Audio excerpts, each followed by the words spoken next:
you've got a it's not as though you have a hierarchy of disorders, and if you have a higher level disorder, then even if you have presentations of a lower level condition, that's probably explained by the higher level disorder.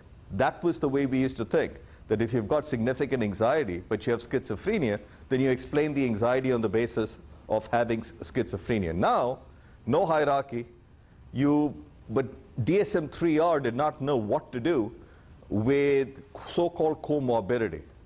And that was addressed in DSM-4, which came out in 1994. In DSM-4, they said, you can have multiple conditions. You can have 2, 3, 5 diagnoses, 10 diagnoses. And basically, if you have anxiety disorder, and you have schizophrenia, and you have a major mood disorder, and you have attention deficit hyperactivity disorder, you have all 4. And so you have 4 conditions. And so that was a development in DSM-4. And the other transition between DSM-3R and DSM-4 had to do with elimination of long-term, lifelong diagnoses to cross-sectional diagnoses. So in the past, you based your diagnosis of schizophrenia or bipolar disorder or major depressive disorder on the basis of your lifetime history. Did you have discrete episodes? Was it a chronic illness? With DSM-4, this was changed to cross-sectional. So I could have had a diagnosis of schizophrenia in my last episode, but if I'd recovered from that episode, and now I had a presentation which suggested a manic disorder, I got diagnosed with a manic episode now. And so I had, the diagnosis you'd see is manic episode current diagnosis, with or without psychotic features, and past diagnosis of schizophrenia. So elimination of lifetime history from consideration in diagnosing. You just use cross-sectional criteria, and this was DSM-4. And then DSM-4, the text revision in 2000, 1994-2000. The work for DSM-5 really began in 1998, and I'll share some of that with you. It was clear that with DSM-4, we were running into a whole slew of problems. The first issue was, yes, we'd improved reliability. We've substantially improved reliability. But it's been at the cost of validity.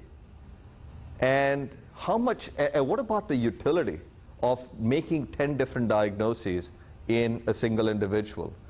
And the criteria themselves did not inform one about issues such as severity of the illness, the amount of disability. And some of the other problems that resulted from DSM-4, high rates of comorbidity. You look at any surveys of psychiatric illness, most of these surveys find very high rates of comorbidity. Most people don't have one diagnosis. The vast majority of individuals with mental illness have multiple diagnoses. High use of the not otherwise specified category. So on the one hand, you have a lot of comorbidity, and on the other hand, you have high rates of inability to make a real diagnosis, to say, I don't know what this is.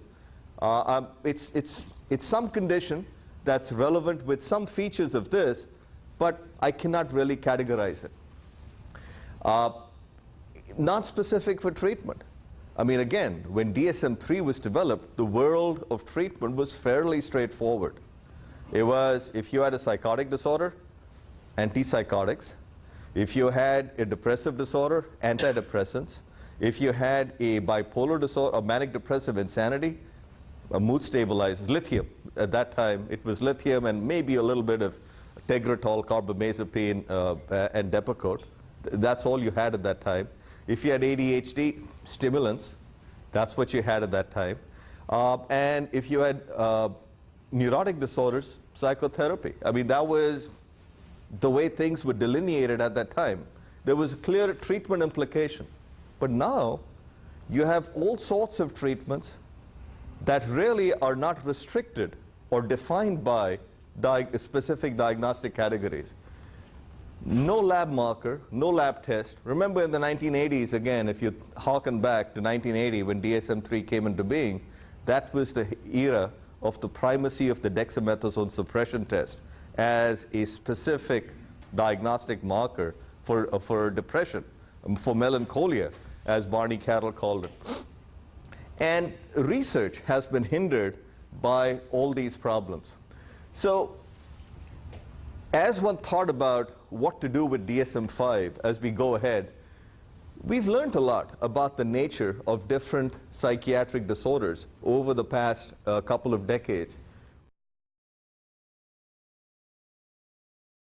We really need to try and incorporate these learnings into our revision of the criteria. And we really want to capitalize on expertise that we have from across the world in the process of doing so.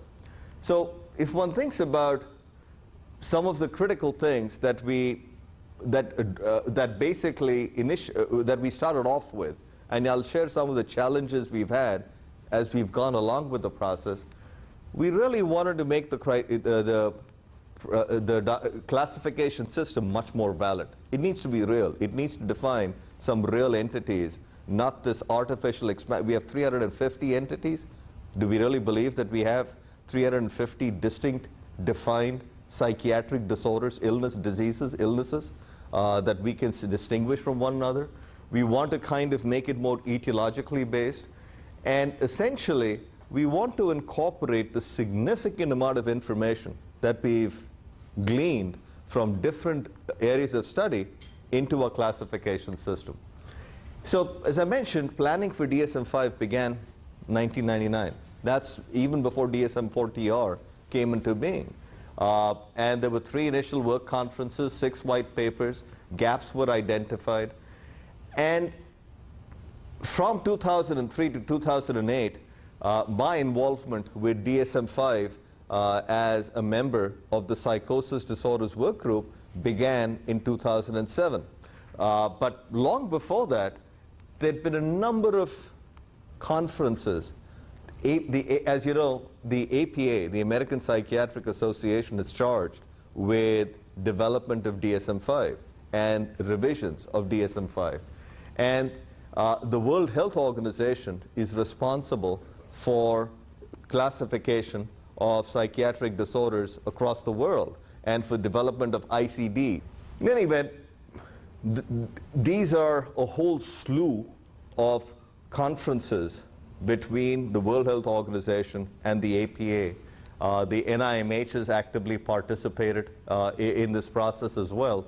And the ones that you have in the color are really monographs or meetings relevant to our discussion of changes in criteria for disorders with onset in childhood, adolescence. And there have been 9 monographs that have been produced, and again, the ones in color are relevant to the disorders that we are more interested in, dimensional approaches and diagnostic classification, because you'll see there have been some efforts in terms of applying this to childhood disorders, stress-induced and fear circuitry disorders, some changes in terms of PTSD that I'm going to briefly mention, and obsessive-compulsive spectrum disorders. There's been a monograph as well. So 3 different monographs that are relevant to the disorders of greatest interest to us.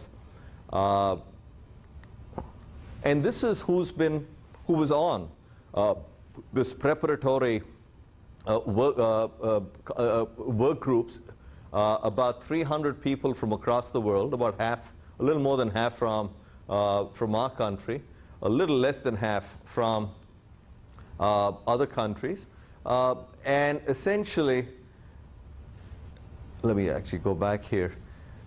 These were the participants until about 2007. I'll share with you what's happened since 2007 now. So these are some of the perspectives that they came up with that needed to be addressed. Trauma, one needs to go beyond PTSD. What is the impact of trauma? How does one define the impact of trauma on mental disorders? There's been an obesity epidemic across the world. I mean, 1990, we didn't really think, 1994, we really didn't think about obesity as a huge public health problem. Well, and this is not an intended pun, but it is a massive problem. I mean, as we know now, in terms of rates of diabetes, cardiovascular disease, which is just skyrocketed across the world. We've got a much better understanding